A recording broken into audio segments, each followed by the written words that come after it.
Hello and welcome to Pivot with PJ. This is your host PJ. Hi Prashanth, welcome. Thanks for joining today on my podcast. And all these 8 years, 9 years, have you been doing work on Linux? My father was not able to believe that I got a job. He was in total denial. Your journey as a founder, and then prior to that as a professional, how if you can kind of reflect on your journey.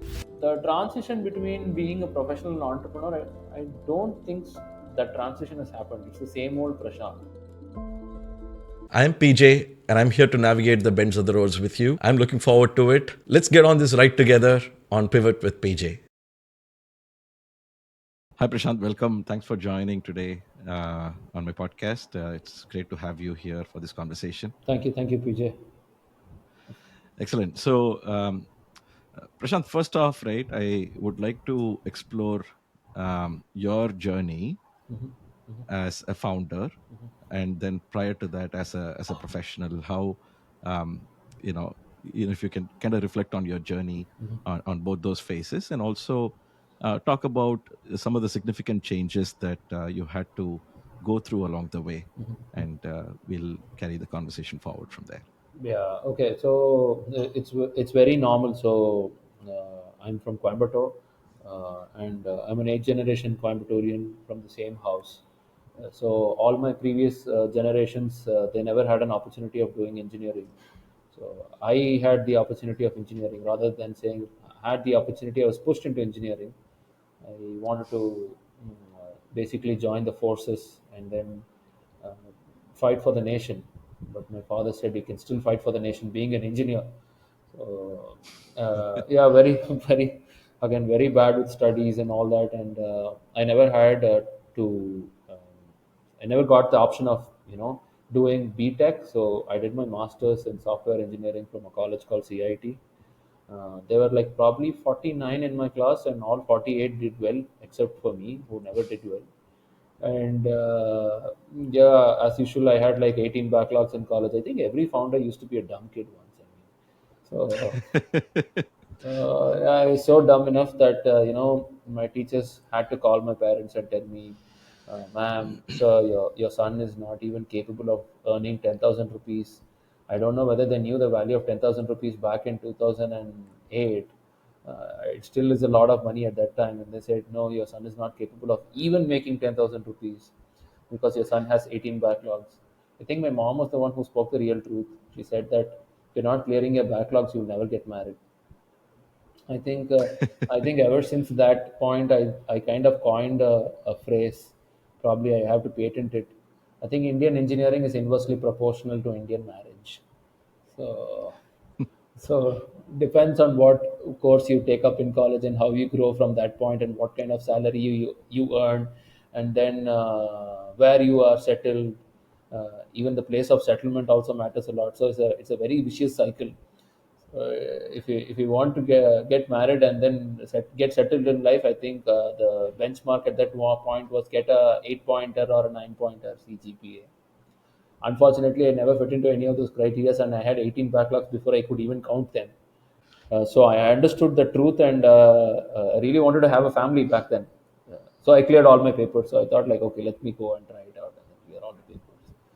And then I think 6 months I was pretty jobless. I mean, I was working as a marketing guy, and then I was doing sales guys. I was doing some hanky panky jobs here and there. And one of my mentors actually called me and told me that, hey, you are very good in Linux. So do you want to take up an interview? I'm not recommending or referring. It is just like I've given your name and you're one on the list, and do you want to take up a job, doing interview with them. And I took an interview. It kind of went well, and the interview happened in Hyderabad. And basically, I am traveling. First time I'm traveling out of Coimbatore to for me as a Coimbatore, Bangalore itself is North India. So Hyderabad is North India for me. So I took up this interview and I came back with the offer letter. And my father was really stunned, and my mother was shocked because me getting a job was something very stupendous. My father was not able to believe that I got a job. He was in total denial, and he said, "Are you really serious that you got a job? I mean, the name of this company sounds very funny." and it doesn't even seem to be like a normal letter, because back then we had like two three printing centers and internet centers that is right across the bus stand. So my father asked me, so you should have deboarded the bus, you should have gone straight to the internet center, you should have printed this and you got here, because the name of the company was called Dim Dim. So he was like, who? Yeah, I don't blame him for it. Yeah, see, he was like, who the hell names a company Dim Dim? And yeah, I joined Dim Dim. So there's usually this truth, right? I mean, if somebody speaks facts out of India, nobody believes them. If some of your relatives are sitting out of India, they're sitting in the United States, and if they speak the same facts, it becomes truth. So my father had to call all my cousins and then ask them, is there a company called Dim Dim by any chance? He was not able to Google it, Google about it at that time, because all the smartphones were not there instantaneously to go Google about Dim Dim. So it took him like 14 hours to get to somebody across the uh, other side of the world and get to know that, yeah, Dim Dim is there, Dim Dim is the truth, Dim Dim is the light. So the name might be Dim Dim, but Dim Dim showered the first light on me. I worked in Dim Dim for a year and a half. Again, people were like constantly telling, "Hey, Dim Dim, nobody knows what Dim Dim is all about. You should go to the Switch." Back then, I was like, "What do you mean by Switch? What is Switch?" So Switch was basically Satyam, Wipro, Infosys, TCS, CTS, and HCL. Ah, I didn't know. Yeah, that's Switch. And now after Switch came the Fang, Facebook, Apple, Yeah, Netflix, and Google. So Switch was that there, I'm and familiar. Switch was one criteria to get married also. Hmm. So in my hometown, people are like, in Tamil they are telling, என்ன நீ CTSக்கு வேலைக்கு போலையா, which enforced like, aren't you going to CTS? And then when they heard like Dim Dim, so I was like literally taken aback, and I was thinking, what, am I doing the right thing? Joining Dim Dim. And I laid down my papers, and I said I'm moving out of Dim Dim. And that's the stupidest choice that I should have ever done, because after 10 days I put my paper down. Dim Dim was acquired by Salesforce themselves. So it became a Wow. Salesforce corporation. And I was like literally banging my head against the wall, and I was like, will you do this? Will you do this again in life? And then from there on, I started jumping. I worked in 8 different startups from there. Uh, Usually, in this is like my 13th year in the career, and I worked for 9 startups, and this is my 10th. 10th is the one that I co-founded. Usually, in some IT career, it's very rare to find a species like me, because most of the species either sit in two companies or max of three. So it's not for the pleasure of making money. I wanted to basically network, see new people.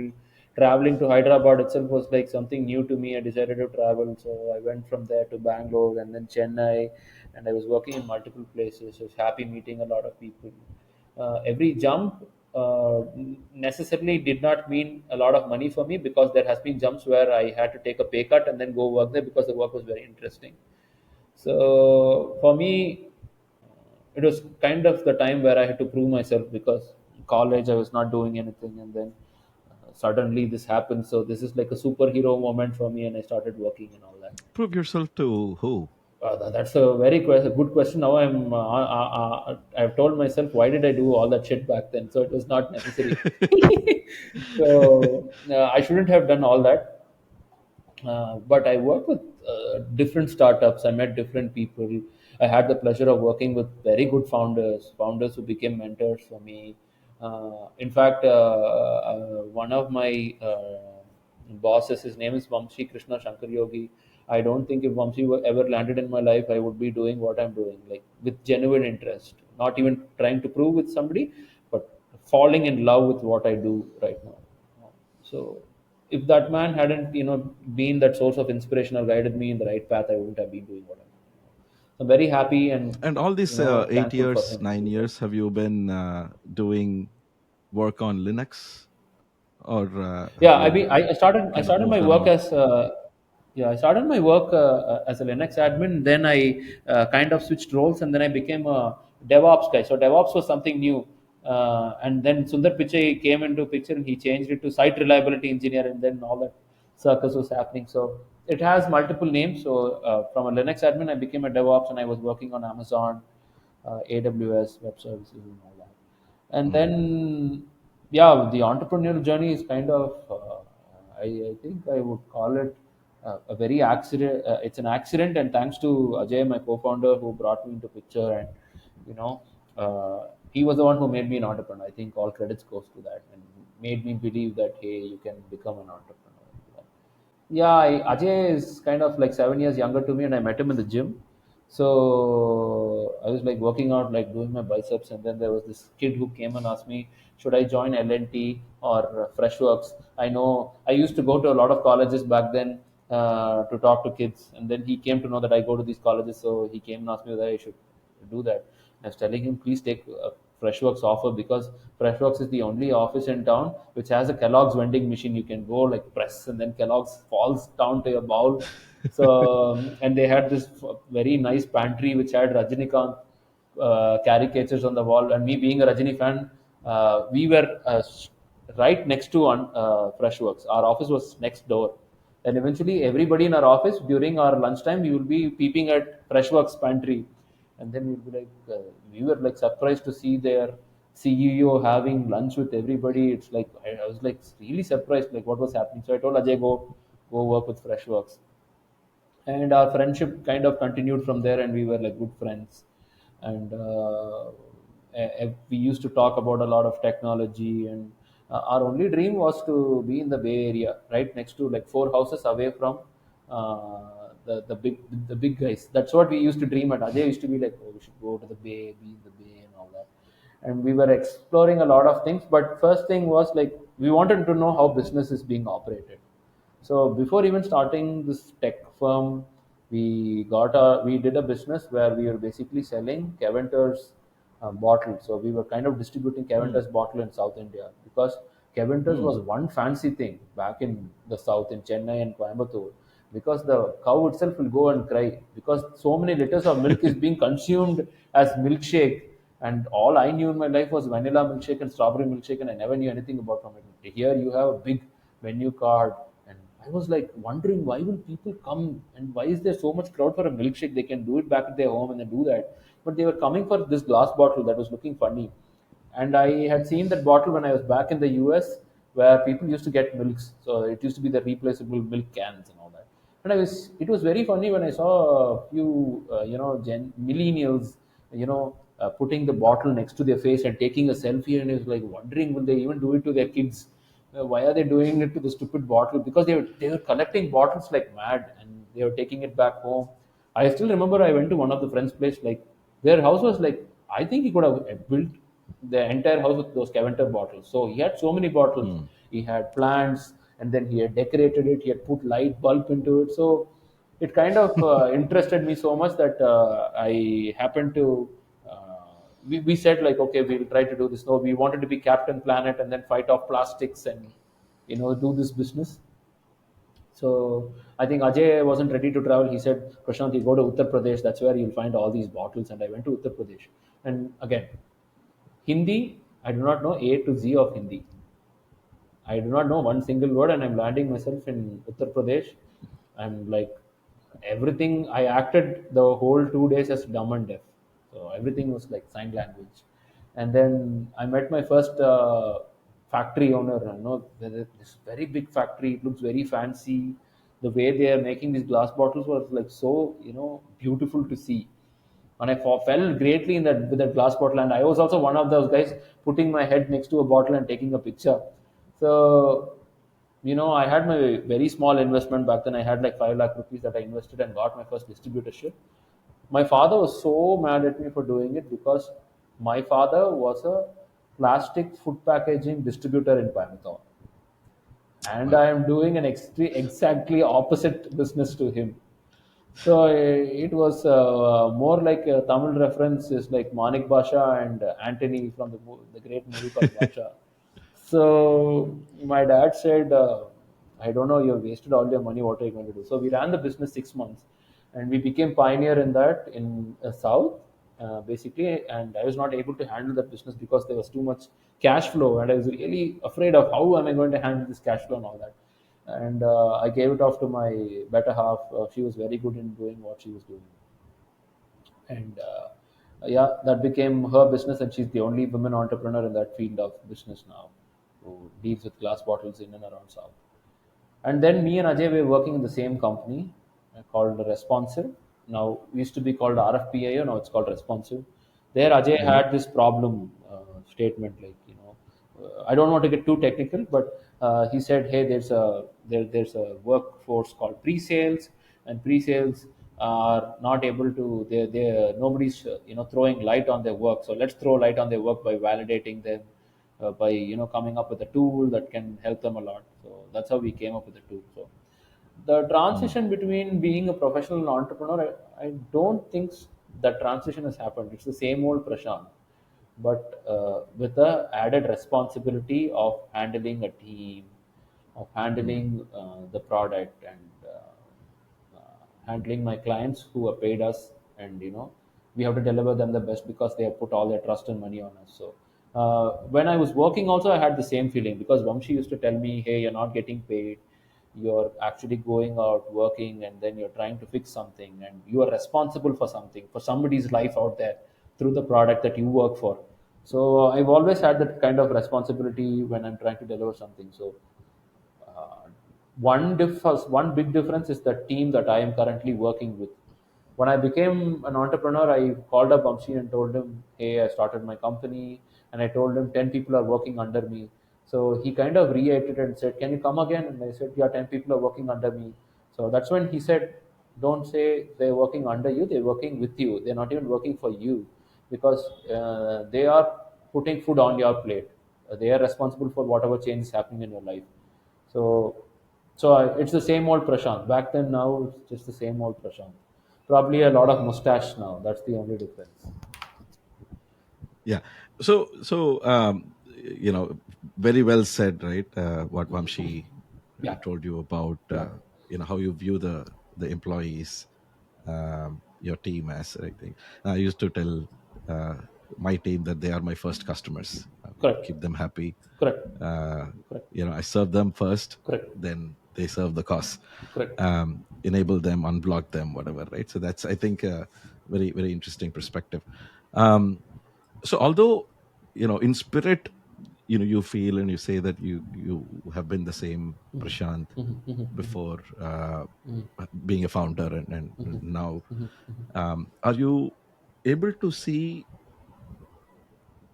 any parts of how you approach, how you handle situations that you're doing differently now versus when you were employed, so to speak? You mentioned you always had that sense of responsibility, uh, but I'm sure there are scenarios where you will have to make certain decisions that previously would be made for you. There would be situations where you will have to prioritize things when that would be done for you as being an employee. How did you have to adjust? How did you manage to adjust to those additional responsibilities, so to speak, as a founder? I think being a founder is like being a mother, actually. So, a mother is a mother when it's a newborn, or even if it's a grown baby, but they don't show it out. They have all the love for it.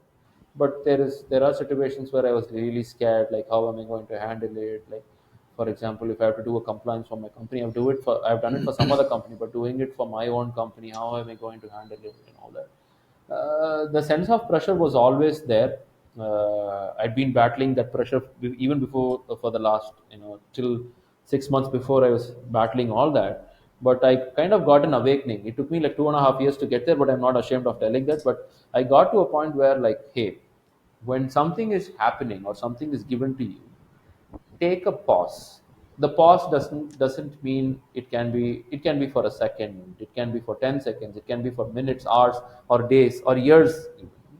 But take that pause, think about what is being given to you. Then, because as a founder, you are thrown at a lot of things. A lot of bullets are being thrown at you. But how am I going to tackle all of them? Which bullet is closer to me? How am I going to catch it and then throw it off? Have the power of catching it, but should I reach to a bullet that's a very far end, or it's the one that's close to my forehead? So when you take that pause, you can freeze all those bullets for a moment and then take it out. So I just learned that 4 5 months back, where I did have a sense of pressure, like, I had anger issues. After being a founder, I had a lot of anger issues and all that. But I got the light, and that light was very simple. It told me life is very simple, don't complicate it. And so is pre-scale. So when life is not complicated, how will pre-scale be very complicated? So it's not. So that's the Right. way I'm looking at things now. Hmm. Earlier, there used to be a lot of debates and arguments and all that. But the other thing that I learned as a founder is, are we investing our energy in the right area?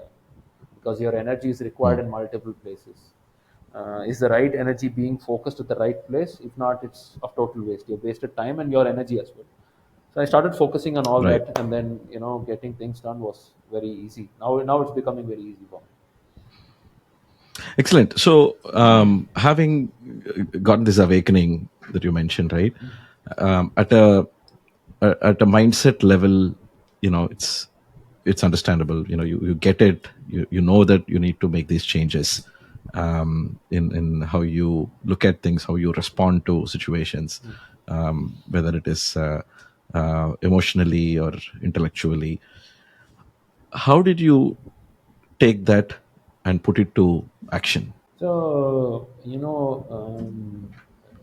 when we are all adults and when we are married and we have kids, right? My spiritual teacher always tells me that your karma is basically all the things that you have done in life, and you're transferring it to your kid. So the kid does not get a karma from his previous birth; they get it from the parents. I think being a very angry person, being mad at a lot of things, and at a lot of people, I really felt that was reflecting on my kid, and my kid was doing the same. I was just thinking about that vicious loop that it might affect, because it doesn't stop with me or my kid. My kid will do the same to somebody else, and that somebody else will do it to somebody else. So it's not going to stop.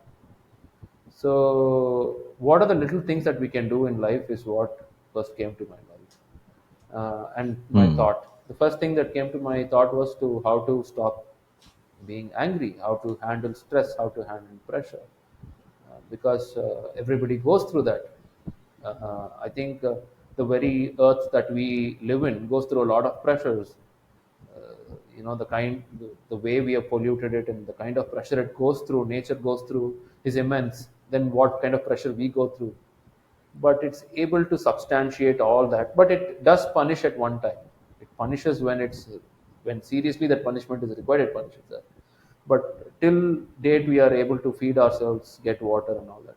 And I think not many on this planet are able to still get clean water and all that.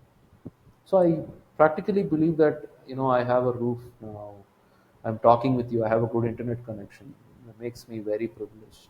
Absolutely, and it's very profound, Prashant. Right, that once you have that intention so deep, and the conviction so strong, even the hardest habit and behavior patterns can be broken and changed. Yeah, yeah, Right, and exactly. that's what in a way happened with you also, Yeah, when yeah. when your intention was so deep, and you were able to put that through And I to think action. the other thing that kind of helped me was I was always into fitness. I used to be a gym boy. Pumping up muscle and everything. And there was an ex sergeant from the Air Force who kind of challenged me and said, "Prashant, can you do a 2.5 kilometer loop?" Uh, and yeah, I ran a 2.5 kilometer loop with him, and I finished it faster than him. And he said, "Can Wow. you do another 2.5?" I said, "Very much." And the next 2.5, I kind of slowed down, but still I was able to beat him. And he said, "Can you do another 2.5?" I was completely back from him. uh, that's where I understood, when you're running a marathon, you cannot exhaust all your energy at the very early stage, because you'll not be able to run a half marathon at the end of the day. So he was the one who kind of prepped me, and he trains me for my half marathon. So marathoners know that they go through something called heart rate training. It's called zone training. So it's basically Hmm. putting your heart at a particular zone and maintaining it at that point. So the engine should not fluctuate higher, or it should not beat lower. It Mm. should be very at the same stage and an optimal stage that is required for your age. So we as humans we can control everything, but what is happening inside you cannot control. That's what I learned from the whole process. So I have a smartwatch, so I keep looking at my heart rate. So whenever I'm running, I should not exceed my heart rate and all that. So that brought that focus actually. When I'm not able to control something which is in my own body, which how will somebody else listen to me? If I'm not, my body is not listening to me. How will somebody else listen to me? So that's another thought that actually went into practice. Excellent. And um, since your awakening, the last 5 months, and also even previously prior to that, what would you say are your biggest challenges being a founder? Um, right. Let's look at it from the perspective of you. Right. Of course, there are the operational challenges, there are strategic challenges, and there is external pressures and all of that. But for you inside yourself, what did you what do you find did you find as most challenging See, aspects that of was a being a common founder? mistake that I've been doing right from my work. Right, I mean, I wanted to be this poster boy. Poster boy for who? I mean, who's going to see the poster for what reason? So if there is a small speck of doubt whether I can become a poster boy, that puts all the pressure. That creates an enormous pressure. Like, hey, I'm doing this. It's not your competitors that you fight with. It is internally you're fighting with yourself, and but you not understand it because yourself is actually made up of a lot of people, your relatives, your competitors, the people who have invested in you, your family who's watching you. But all these people are around the ring, they're cheering for you or they're like calling out your name, but it's you who's inside the ring and fighting it out, which I never understood. So wherever I was going, I was like tagging along all these people, and I was saying that I should not fail them, I should not fail her. What if I fail myself? What if I'm doing something wrong? So uh, that internal battle is always there as a founder because you don't want to fail. And one and two is uh, becoming famous and pompous will also lead to a very luxurious lifestyle.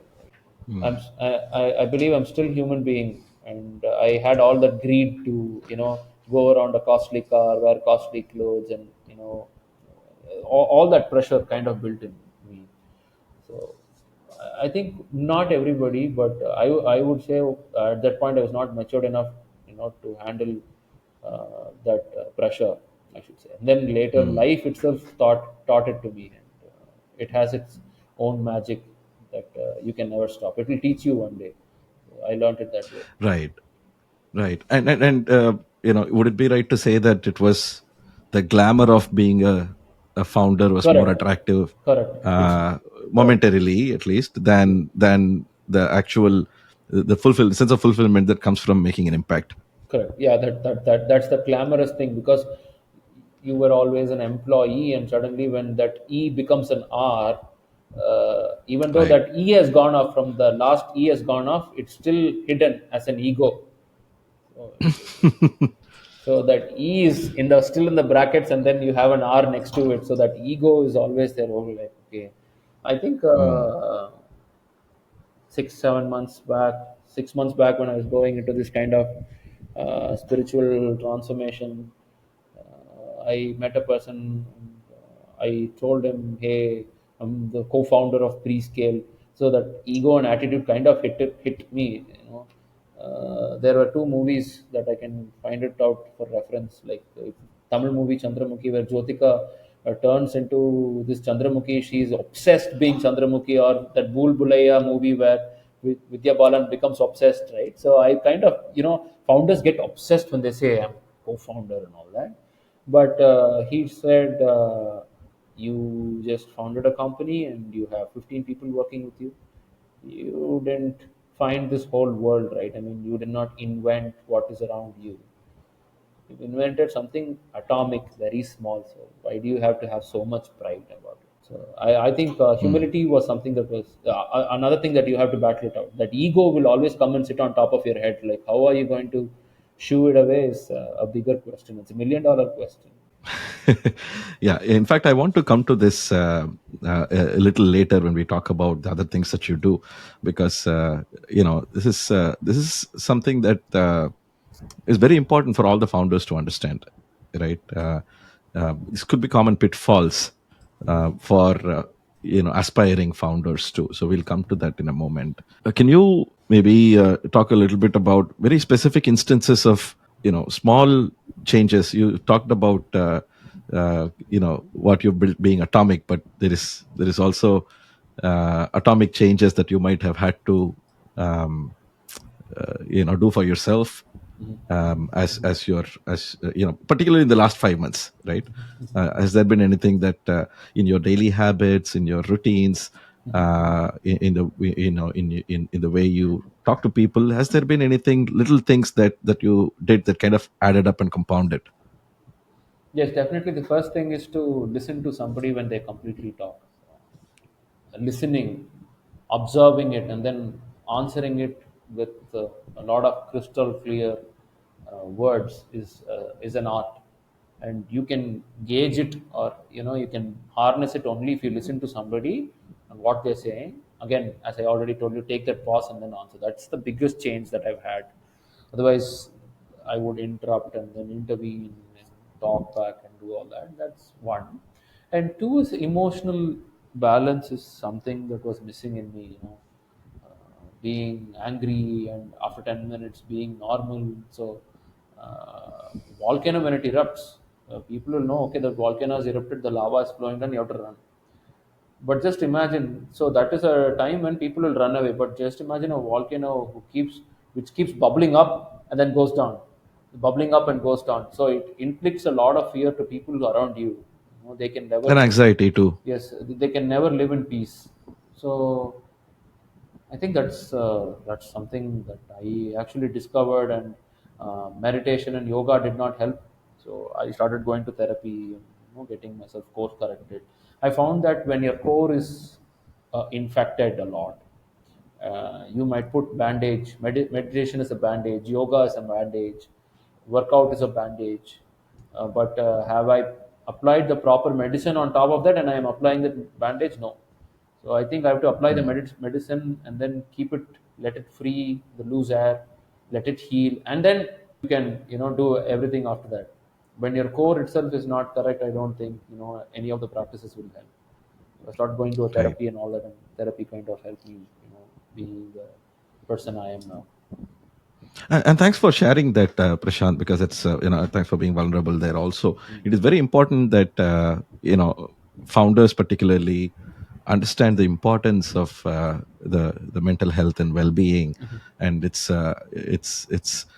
and there used to be this book that my son used to read when he was younger. He still likes to read that book. It's called A Boy, a Mole, a Fox, and a Horse. It's a picture book, and the horse asks the boy, what is the bravest thing that you could do? And the boy would say, ask for help.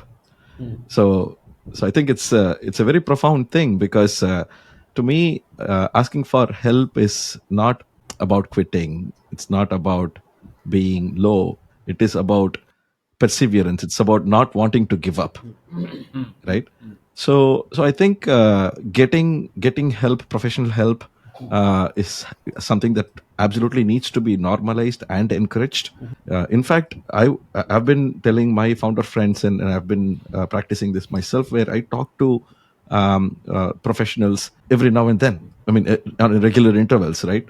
Have a just like we would have a once a year medical Checkup. tests and so on. Just have that as part of your maintenance also, Correct. for mental well-being too. Correct. So I think thanks for bringing it up. It's very, very important, and I hope that rest of the founder community also understands the importance of it and starts making use of professionals available, right?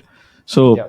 Prashant, if you're okay, let's move on to um, the other side of Prashant, right? I know there's a lot of interesting things that you do outside of your role as a founder. We talked about your fitness, but there's also other community work that you do with other founders, and you also run a nonprofit Yeah. associated with a nonprofit.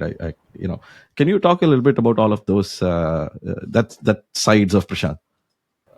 So I think from ever since childhood, I had a lot of empathy because both my parents were going to work. I always get to be at home and then peep out of the window, watch other kids, and road was the best friend for me. I used to cape at the streets and find a lot of people. I used to see people who are very suffering, at the same time people who are very happy. So I used to think like, what's going to happen to people who suffer? And thanks to all the Marvel comics and DC comics, I really thought like, superheroes are going to be there to save them. But unfortunately, when you become an adult and when you understand the hard truth, there's nobody who's going to come to help them. Only humans can help each other, is what I mean. That's one aspect of it. And two is, I've been a very talkative kid right from school. School, I had a talkative badge. My mom wanted me to be the school leader, get the school leader badge, but I had the school leader's badge for being very talkative. So I kind of like to network with a lot of people, and I started moving around. I net, really, kind of network with a lot of people. And you put me in a room with 100 people for 10 minutes, and I'll be able to pick out information from at least like 40 to 50 people of them. So when I started communicating with founders, I found out that you really have to give back as a founder in terms of knowledge and wealth. There might be a lot of things that I did not know, which I had to ask Google or ask people. I'm never afraid of asking people. Earlier, I used to be like, oh, if I'm going to ask them, will I be ashamed? I'm doing that. Until I was like 19, 20, I never even knew how to fill a checkbook or go, get a DD done. So my grandfather used to tell me, there's somebody called teller. You should go ask the teller, and then they'll tell. So that's how most of the founders are. And I felt that, okay, it's like, hey buddy, rather than doing this, I think you can do that. I started doing that basically. I'm not like poking my nose or trying to be like over smart. I tell them, hey, I did the exact thing and I failed. Can you try doing the other way around, where you can pass through successfully? Is what I do. So basically, I try to do a lot of mixers in Coimbatore for founders, 2, 3 in like 4, 5 months, 2, 3 events in four months or Hmm. 5 months. Now I've been networking, and I'm part of SAS Boomi also. I kind of volunteered in my last SAS Boomi, where that's a SAS event that happens for all the Indian SAS founders, where I get to see a lot of young, vibrant, and well seasoned veterans of the industry. So my inner self has told me like, hey, go say hi. I mean, there's nothing wrong saying hi. Go talk to them, and then not it's not like, hey, I built a network, I have so many followers. No, it's not about that. The thing that I tell my son Ilan is that it's very easy to make money, but it's very tough to earn people in life. Hmm. Your wealth is not counted by the amount of money you have in the bank. Your wealth is counted by the number of people who come for your ceremony, your service at the very end of your life. How many people are going to be gathered there for you is what that all matters. It's not about the money that you have gathered for yourself. So I do a lot of these networking sessions, and I've got a roadmap now. I want to do it like for my fellow founders, that can benefit them. One, and two is there are a lot of South Indian movies that have fascinated me a lot, like Shankar's movies, like Indian, Mudalwan, and all that. Where uh, politics plays a bigger role, and then they become politicians, or they become arch rivals of politicians, and they do good for people. So it was so I had the cinematic thought like I can do something like that, but things don't work that way. And since I've been into gymming and fitness for a long time, I chose three fields. One is medicine, like health. Two is education, and three is sports.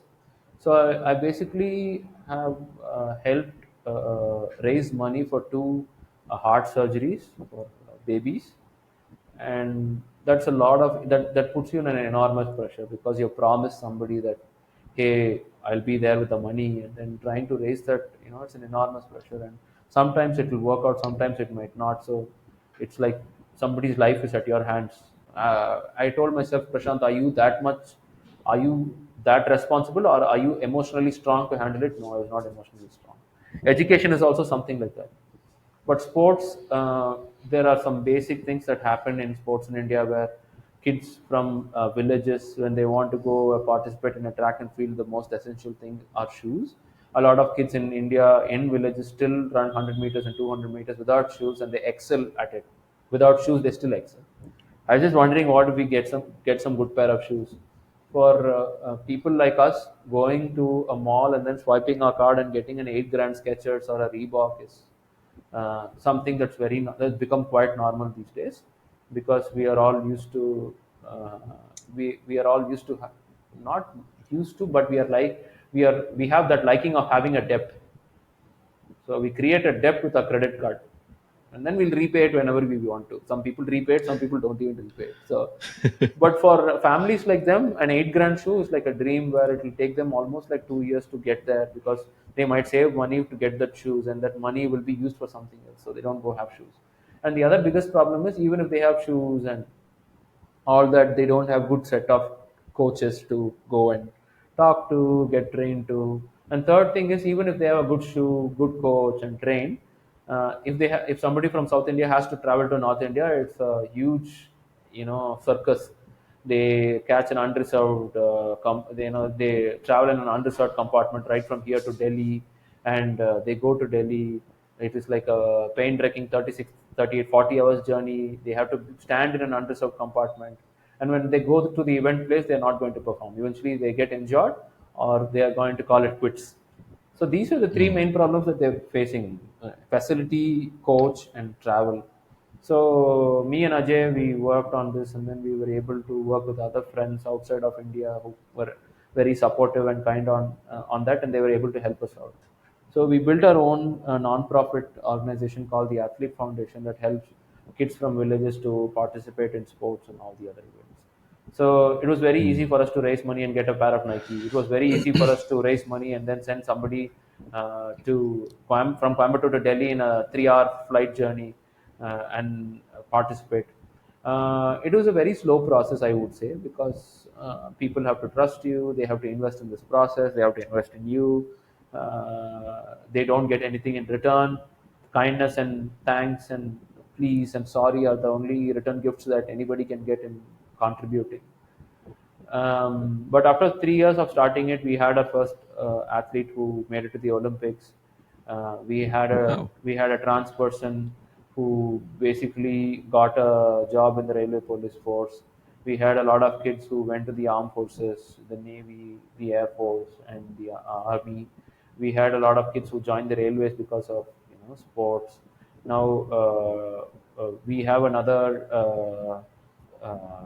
athlete of ours who basically trains in Coimbatore, whose father runs a very small kirana store in Coimbatore. So she's selected for the Asian Games that's happening in Dubai now. So, so basically, it's building somebody's dream, and again, there's a great sense of These that. are incredible stories, Prashant. This Yeah, is incredible. and there was one story where we had a girl from who was playing kabaddi, who was both dumb and deaf, but she used to play with the regular girls, so she was qualified to play in the Tamil Nadu kabaddi team. So she actually wanted a hearing aid, and we got a very small hearing piece that she can put it inside her ear and play the sport, because the other hearing aids were big, they'll fall off. Mm. And she hailed from a village in Gudalur, basically a tribal village that had a lot of people who never had electricity for the last 75 years, ever since independence. Mm. They were living in candle lights and all that, because you cannot supply power inside the forest, because the wildlife might get affected because of that.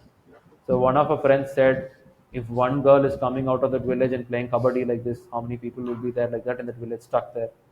So he was so kind enough that he contributed a lot of money that we were able to light up 15 villages. We bought solar lamps, and then we said, if sun is a never-ending power, so we said, let's harness the power of sun, and then we lighted up 15 villages.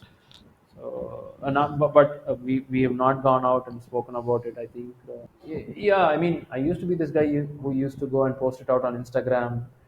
wanted to get that good guy's name, you know, be that good guy in the society. But why do you have to do it? I don't think nature does that, right? I mean, when a tree is growing, you have shrubs around the tree.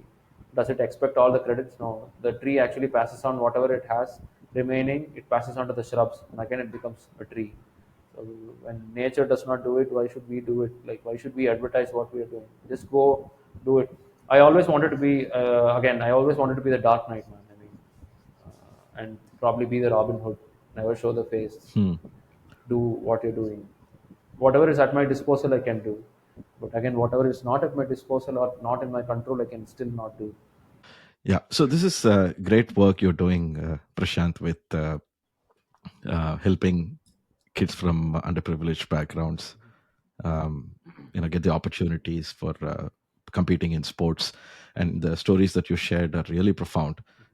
Some of them competing at the highest levels is incredible. Thank you. Um, so on one side, you know, you're a founder of a startup that keeps you so busy, so occupied, and then on the other side, you're supporting the kids, underprivileged kids in sports, and you're also kind of spreading the good word, sharing your experiences with other founders, giving back to the community.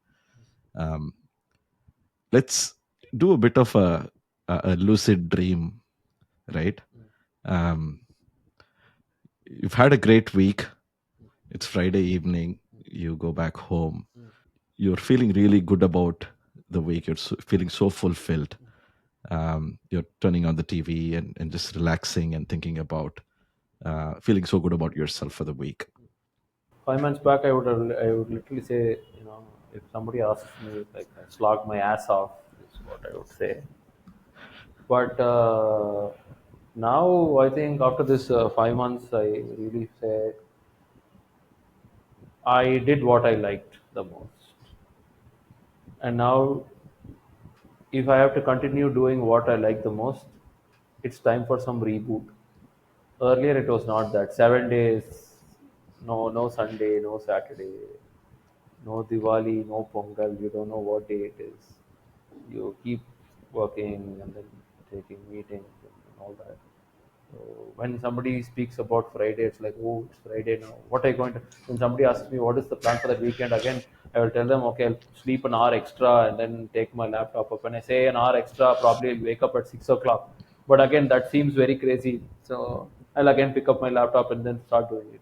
Now I really don't work on Saturdays and Sundays. Saturday is a day that I reserve for a lot of other founder friends where I get to meet them outside, talk to them about what they're doing and how things are shaping up. And the other, I think Sunday has now the last 3 4 months it's been, and it will be for my son always. So going around playing in the park and going to an arcade, shooting some hoops, and taking him on the bike. You know, so he really likes to go on the bike rather than the car. So make him sit in the front, and then we talk stories. So I think, yeah, life is a circle, and it becomes very incomplete without all of them. Without your family. It's it's important to understand that boundaries, right? Particularly being a founder when we are so caught up in the vision for the company and sense of responsibility for the team, and accountability to the investors and customers. It's easy to get caught up in that. um, Rut is probably not the right word, in that loop, so to speak, right? But it's also very important to have the boundaries, and spaces reserved for other roles that you play in your life, other parts of the life, which I think you're doing perfectly right now. Um, in your experience talking to other founders, in your conversations with them, either through networking or through your mixers, what have you observed? Is it kind of a trend? Is it kind of a pattern that most founders are kind of caught up in this vicious loop, Yeah, I mean, not being able to have those boundaries. What's your observation? yeah, I think it's very common. At least 95% of them fall into that loop. 5% have realized that. See, your body is so strong. I mean, it's got that entire cosmic power, installed in you. But every power depletes it, and it depends on how fast it depletes. Most of them sleep late nights, get up late, skip lunch, or have lunch in a very abnormal time, and have dinner at a very, very, very abnormal time, and all that. Right? And then work, right? So why are we doing that? When you ask that same question, it says, "I'm doing it for my family. I'm doing it for a lot of other reasons." Yes, you are building something to solve somebody's pain point. That's very much accepted. But you are trying to induce a lot of pain to yourself by trying to solve somebody else's pain point. When it's okay, your body is super strong, it will get there, it will take all the beating. Your body is basically like Rocky Balboa. It will go till round 11, and round 10, 12 you'll be all bruised and bashed up, and still you'll say, "Hey Adrian, I did it." But after that scene you'll literally get knocked off. You'll never know what's going to hit you hard. And I see a lot of people complaining and telling me, "Hey, what did I do to deserve this uh, great disease?" You have done something to yourself in the past which you never know. It's a repercussion of that. You can never complain or tell or say, "Hey, what did I do?" You did it yourself. So again, coming back to the point, when you're trying to solve somebody's pain point, you should first be painless, Mm. because you're trying to build something very creative, and you're like a medic on the field, on a war field, and your responsibility is like to run around, save people. But are you healthy enough to do that? And if you're not that, you're not the right medic on the war field. No, it's like somebody on the aeroplane, where hostess says that, when you get an oxygen mask, first place it for yourself, and then focus on the other person, help the other person out, right? I definitely feel that the founders have to go through that cycle, because working in day out 19 hours, sleeping for 5 hours, not having proper meals, not doing the not into the right fitness program, all that will play a vicious cycle. At the end of the day, when you are in the hospital, and when you recount on all those things that you did, you should not repent. I mean, I think I come to a realization that you should never repent in life for the mistakes that you did. If you have done some mistakes, and when you've realized it, stop doing those mistakes and then get back to normalcy. If you do those mistakes and again you keep repenting for what you've done and then again do the same mistake, you're being a stupid there. So I would say, like, work 5 hours a day. As Abdul Kalam always says, if you're not going to do between 9 to 6, what are you going to do working an hour extra or pushing 2 hours extra? So in tech, it is very important to follow sprint cycles, deadlines, and all that. How are we breaking down our tasks? Are we like breaking down properly? Are they broken down to bits and pieces? Because for me, to my IQ level, I have to break a bigger problem to smaller, smaller, smaller chunks, and then solve it one by one, one by one, one by one. It depends for multiple people. Don't look at the problem on the whole. Break it either into two or into multiple pieces, and then attack it. I think a lot of us fail to do. And other thing is, we sometimes most founders get deviated. What they want to build, they don't do it. They start something good, and then they deviate and go into a track where they'll start building something that is not even required. So have that clear cut focus of what you wanted to build. You, it's okay. You wanted to build. You wanted to. You're a clay artist, and then you wanted to make a small pot. Okay, make that pot and give it to the market. Let the market use it. Let it validate. Is the market the right fit there? You will get validated. When they say market is the right fit, then you do a flower vase and all that. Don't when you're making a pot, like when it's halfway through before becoming a pot, don't spoil the art there and make it a vase. It's never going to be a pot or a vase. So that's what I find in most founders, and I kind of tell that it's happened with me, so Hmm. I pass it on to the other founders as well. Okay, and as you speak with the founders, generally, what is the cohort? I know founders come in all shapes and sizes, right? There are a lot of fresh out of college kids who decide to start up and become a founder. A lot of them even get funded too, who have good ideas and good persona. Um, who do you generally talk to? Where do your voice resonate the most? I've spoken to almost everybody. I've spoken to a very seasoned founder. I've spoken to fresh founders.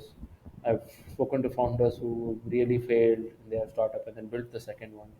I've spoken to founders who built companies three times and then built it the fourth time and became successful and all that. So what basically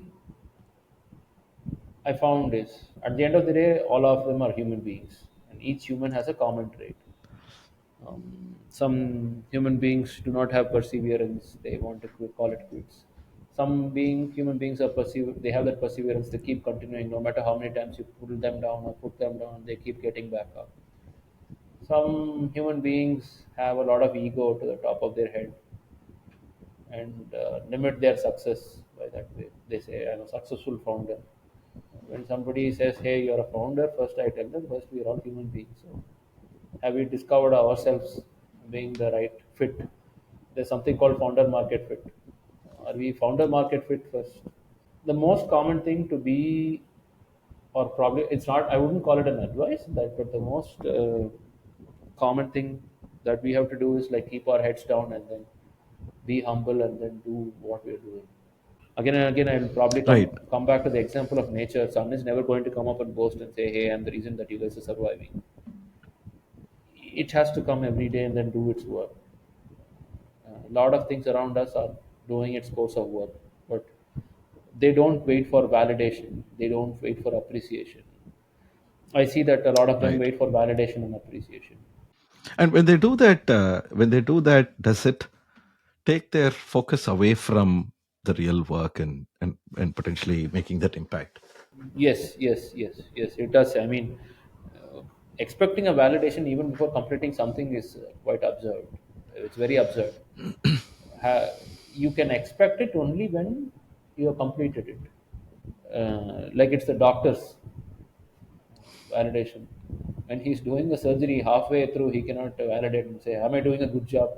Oh, you're trying to save me. Right, So don't ask any questions. Keep your focus on, do the surgery. Let's see if the patient is alive and the surgery is also a success. It cannot be surgery success, patient dead. So you have to right, what after going for a therapy, the therapist actually told me, Prashant, you have never enjoyed your process in any form of life. Like, your childhood, you never enjoyed anything. And, now also you're not enjoying anything. You're just, when you're taking up a process, you're just starting and ending it. You want to start it and you want to end it. You're not observing those little things that happen between the start and the end. Like, it's just like a journey when somebody takes on a trip driving their car. We focus on the road, right? When we are driving, we have to focus on the road. But when you are a passenger, we fail to observe very small things. We fail to appreciate the small things that we see. So I think it's very important for every founder to record every day. I recently started writing a lot of journal. I record my everyday activities. So you have to enjoy that process. If you're not enjoying it, also it's okay, but don't complain about it because you're already inside Hmm. it. This is very, very important, what you just said, right, Prashant, that it's important to feel and Yeah, yeah. experience everything between the start and the end. And I'm sure that it resonated with you, what your therapist said. And again, Uh, it goes back to my marathon training as well. When I'm doing a 21K, right? When I'm starting at the 0th kilometer, I cannot expect, hey, when I'm going to finish 21K, that's going to right. mentally break me down. You am I prepared? This is the thing. When you are trying to run a 21 kilometer, are you prepared to do that 21 kilometer? Did you have enough practice? That goes with any work that you do. It's not going to be a day's work. Probably I'll complete 21 kilometers. My best timing till date doing the 21 kilometers is 2 hours and 14 minutes. So Hmm. if I have to do a sub 2, am I putting in all the effort? Am I doing the right things? Am I sleeping the right time?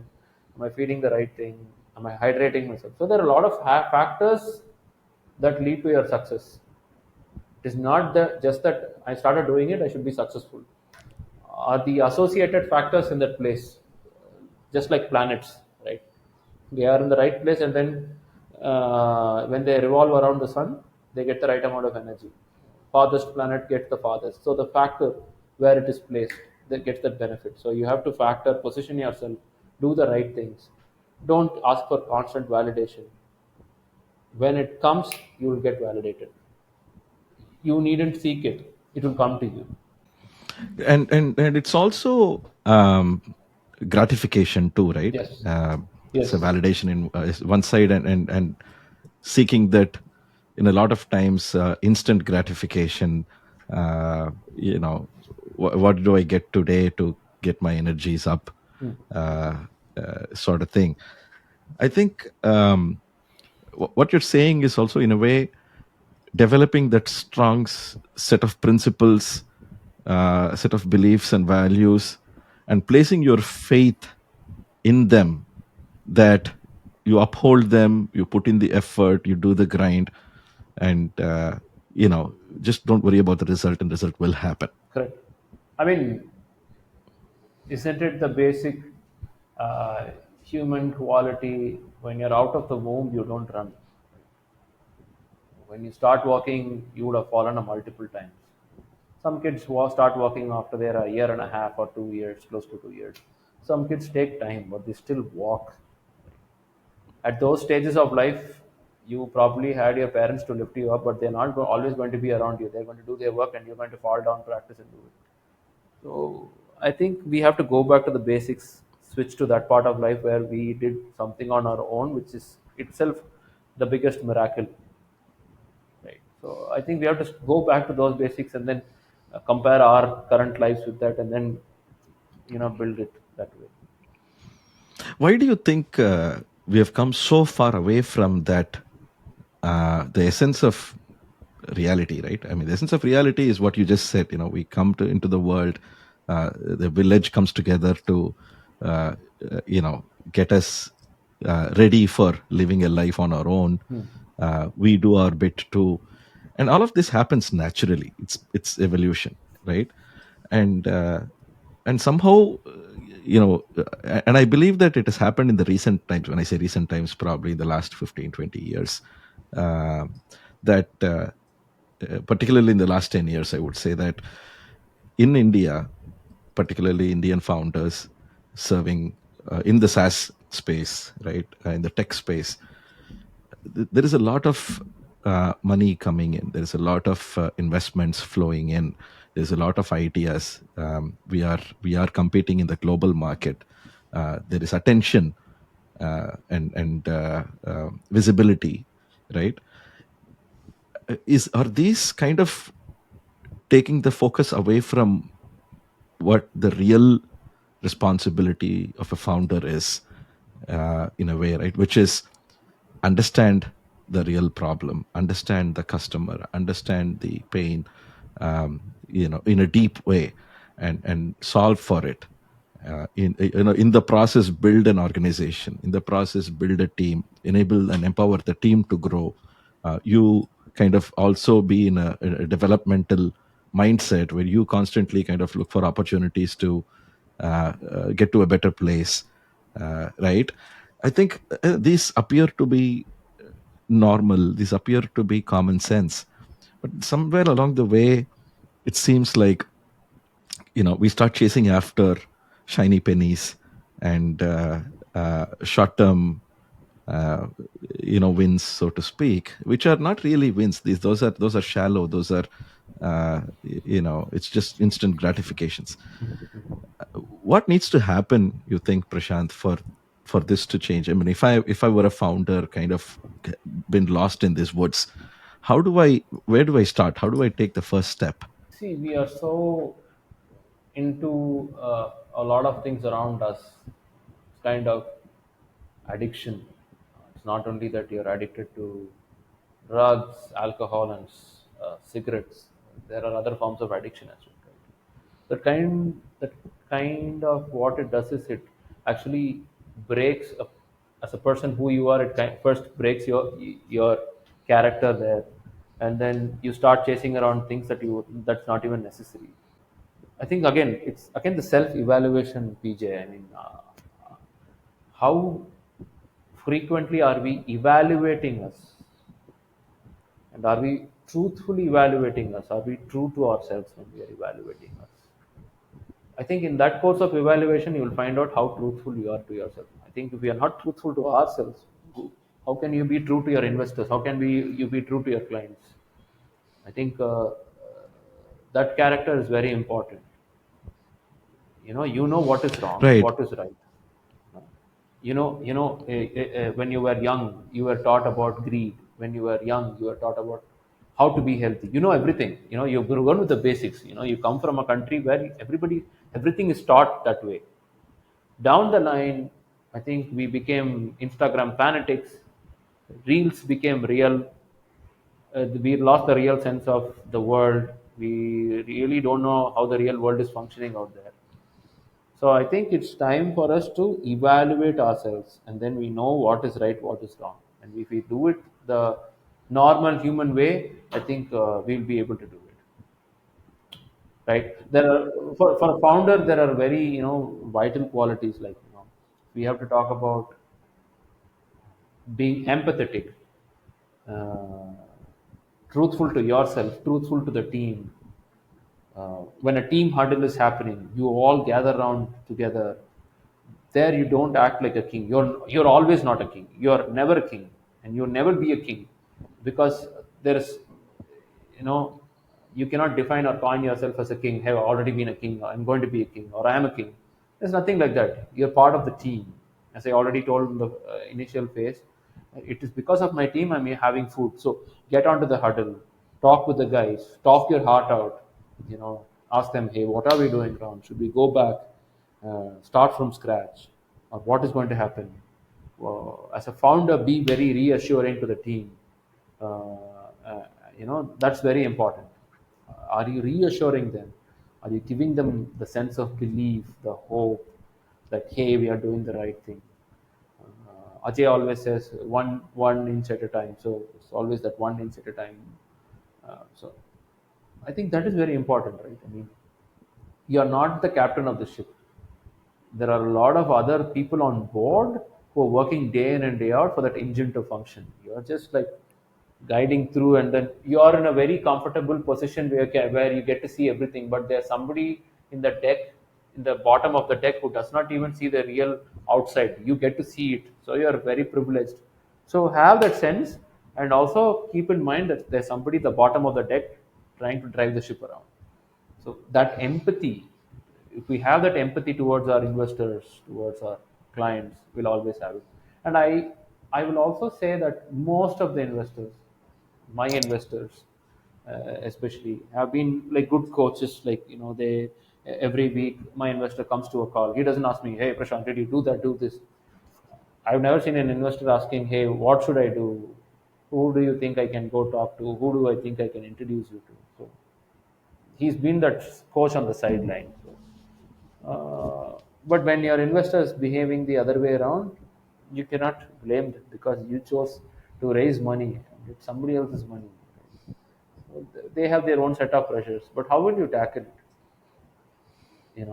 Again, the common answer to all the questions around this is pause, take a time out for yourself, think. Very, very, very profound, right? Because developing that awareness, self And awareness again, is crucial. Being honest I'm not that to Mr. yourself. Nice Guy. I'm not that Mr. Nice Guy. All this has happened in the last 4 5 years, because the core Right. is getting cleaned up now. So probably I got it out there. No, absolutely. See, and I know, from my own experience, personally, and as a coach, when you have to mine for the gold in you, there is a lot of dirt you have to first dig out and throw away. Correct. So it's not pleasant, it's not pretty, but that exercise is crucial, because that's when you're going to hit on the gold. And once you touch the gold, it's so rewarding, Correct, right? correct, correct. I think you have Buddha behind you, right? I mean, that's a Buddha's statue that I see. Yeah, Uh, do you know that on the on top of his heads, those are not curls; they are snails. those are snails. Yeah. Yeah, So the guy just sat still, and until somebody told him there are snails on his head, he never realized it. So it's right. it's difficult getting there, but I think if we start doing it one day at a time, I think we can get there. Right, I think it's the in spirit of that, right? I Yeah, think being submitting to the cause yeah, with humility yeah. I think the matters. other thing And also as a founder is to accept the mistakes. Everybody does. Who does not? hmm, Accept it, learn from it, or ask somebody for help. Asking for help, there's nothing wrong to ask for help. It's good to ask help. At the end of the day, you're just a sixth sensed human being, right. and your information is so limited. You don't have enough GPUs. They say your brain is all powerful, and Albert Einstein has used only 7% or 8% of his brain. So where are we? So I understand all that, but again, our distractions are so much that we get lost in this journey. So it's okay to ask for help when you're in the dark. Seek light. It is in fact more than okay, it's important, right? Because it tells others that you don't want to give up. If if you don't ask for help when you need help, you're ready to give up. You're kind of digging the hole deeper for yourself. Again, a correction, probably I might be wrong again. You don't want to give up is right, something very right. But don't keep continuing the fight. Go back, talk, strategize the right things, and then go again into that fighting mode. You don't want to get yourself beaten up badly every round and then say, "Hey, I don't want to give up." No, no, no, no. You're doing something wrong. When the opponent is coming at you at your face, how can you dodge? Learn to have that first act of defense before going offense, right?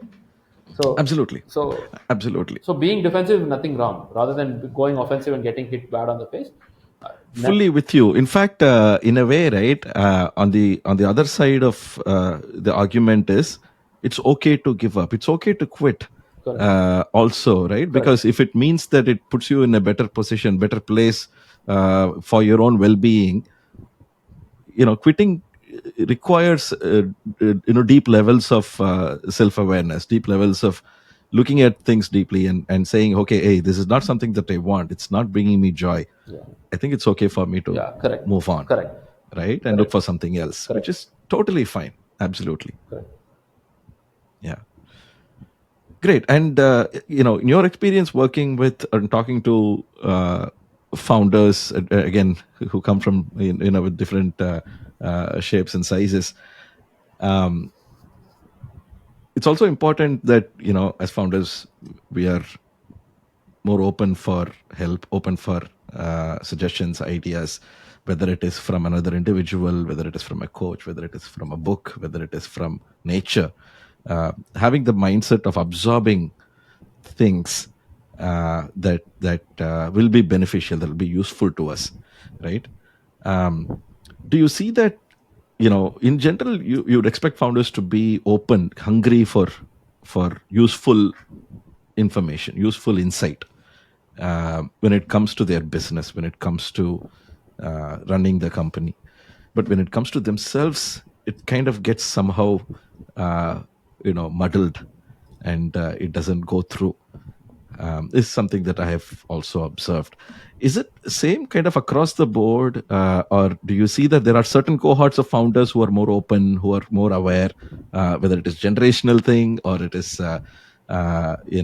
somebody who has seen the journey multiple times? What's your observation there? I respectfully quit conversations where founders try to boast about themselves, uh, because everybody goes through the failure process. So I'm more keen in knowing how they failed and what they did to overcome. So, I respectfully, again, when somebody starts boasting, I say I find ways not to run away, but probably respect them and their time, and then I say probably, that's not my cup of tea. I told some of them that they wanted to know, what happened. Mm. So I think failures. I think all of us have gone through the success story a lot of times. Read a lot of success stories. We've seen a lot of motivational movies or success movies. When it comes to a movie, we accept and we are ready to watch all the failures. But when we have to hear from somebody in the real life, we don't want to spend time and listen to all their failures. So I think it is very important to listen to all their failures. Give because mentally you have to be in a state. Your mind has to accept the failure and then try it again. A very few people do that. So Mm. I think those are the kind of conversations that I encourage, and those conversations have become very rare. Probably they've Mm. all gone through that, but unfortunately they are stuck at the success, and then they just want to talk about only their success. That's not Mm. going to nourish. That's not going to nourish the upcoming founders because Mhm. you know. Mm. So, Yeah, so that kind of brings, I would like to bring this to a landing, right, Prashant, and I'd like to share my view on this and hear what you think. Um, See, I think two kind of bringing our conversation converging to a point. There are two things I feel, two aspects I feel of founders that uh, is worth looking into for for them, right? In a self introspection perspective. One is, um, the balance. You know, do I have the boundaries? mm, Am I kind of showing up as a person authentically in all the roles that I play?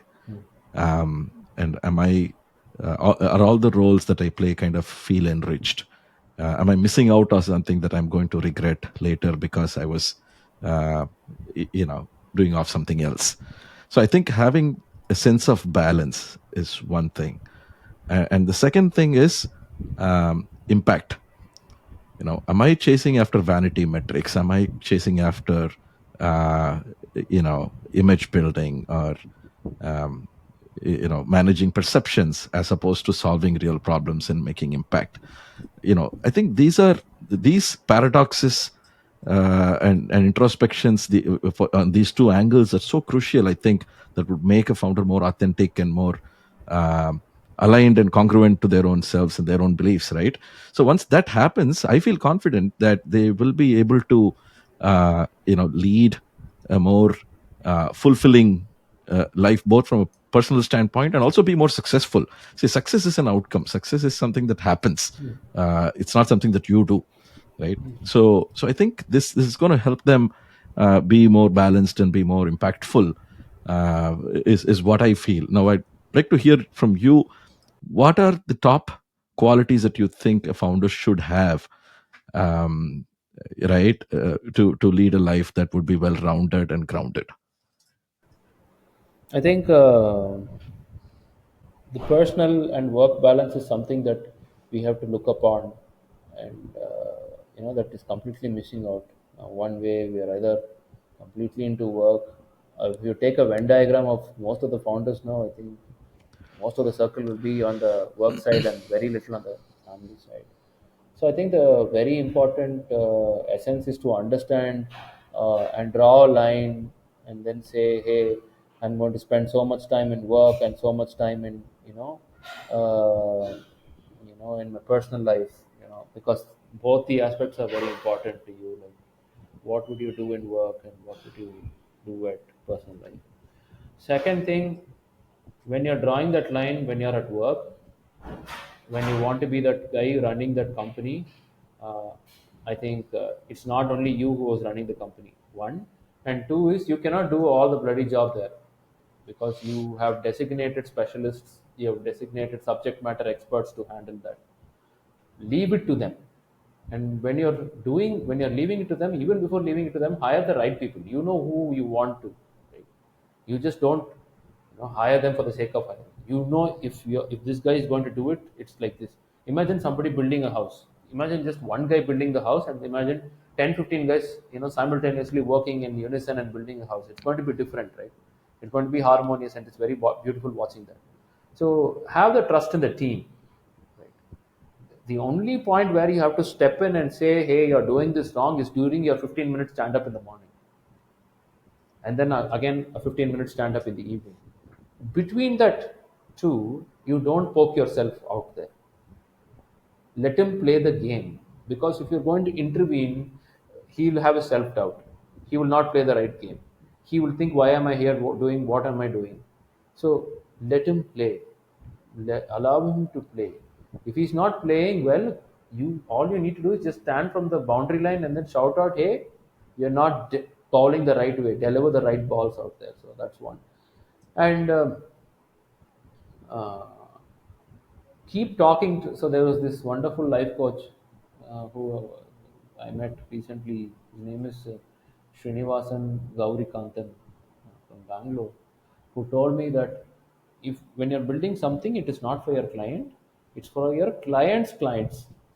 So that's the loop. It's not for the immediate effect. You have to give a detrimental effect that passes on to your client and his clients as well. So are you building a product like that? And also to your supplier and suppliers. So this is a chain that he drew and showed me that, this is what you have to do when, being founder. And then he, immediately told me a lot of things about the best qualities of being founder. The first thing that came out was having a good character in place. We've spoken about it already, what a good character is, and everybody knows what a good character is. Two is uh, physically be fit, healthy, mentally first, and then healthy next. And third is your business. Mm. And then in the business, the first one are your employees. The first one is your clients. Second one is your employees. Third one is the person who invested in you. All these three things are very important. Take care of them. And fourth thing is have that emotional balance. Be very calm. And Mm. all this that I've told is only between 9 to 6. 6 o'clock when you go back home, participate in all the activities. I never knew cooking until COVID actually came. My wife challenged me and said, can you make a cup of tea? I said, I can do it. And she said, you can do it, but will somebody survive drinking the tea? That's a very valid point. So I think a lot of us have forgotten life skills, important life survival skills. That will come only when if you participate in the active household. I didn't do that. I didn't do that for a long time because I was blaming at work and I never did that. And then spending time with your family. So if you have to be Noah and build an ark, and if you have to get all the animals on the board, you have to balance yourself in and out. At the end of the day, Fantastic. when you sum up all this, you know, I remember my grandfather telling me, seconds before you die, there is a superpower that kind of rewinds whatever you have lived through. Yeah, that's what it's all about. Wonderful conversation, Prashant. I loved it. There's a lot of insights, lot of thanks for sharing your experiences, being vulnerable, Thanks. very insightful. I'm sure our listeners will find it very valuable. I enjoyed it. I hope you did too. Yeah, all the questions were very insightful. They were not dramatic or being very cinematic. So, yeah, thanks for making it very interesting. Appreciate it. Thank you.